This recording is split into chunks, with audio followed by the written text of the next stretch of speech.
Fonds monétaire international a approuvé la facilité élargie de crédit au profit du gouvernement de Madagascar. En fait, il s'agit d'un programme de 40 mois pour un montant de à peu près 300 millions de dollars et qui va nous permettre donc de renforcer la stabilité macroéconomique d'une part et de promouvoir la croissance et la durabilité, une croissance durable et inclusive du pays. En fait, l'élément, je dirais, essentiel dans le cadre de cette approbation du Fonds monétaire, c'est un programme du gouvernement malagasy présenté par le gouvernement et qui consiste donc à appuyer cette, je dirais, cette croissance et cette stabilité macroéconomique du pays. À partir de ce moment-là, donc des réformes vont être entreprises au niveau du gouvernement pour améliorer d'une part je dirais les recettes au niveau de l'État, mais d'autre part également de maîtriser les dépenses publiques dans un objectif en fait de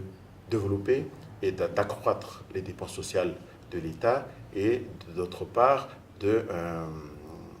d'améliorer les dépenses publiques en matière d'infrastructures. Infrastructures qui sont censées donc amener la croissance du pays et de pouvoir réduire également les dépenses, je dirais, qui pèsent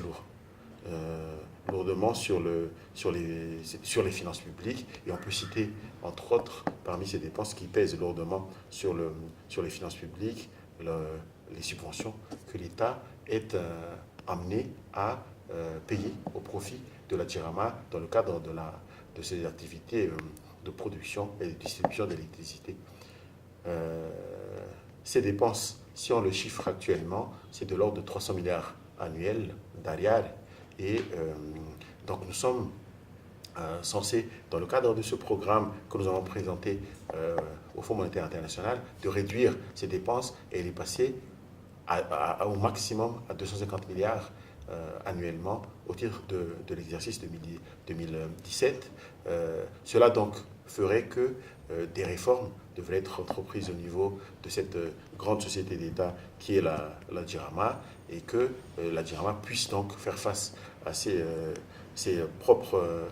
dépenses pour, dans le même ordre d'idée, améliorer la qualité des services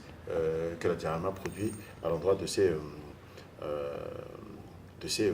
clients.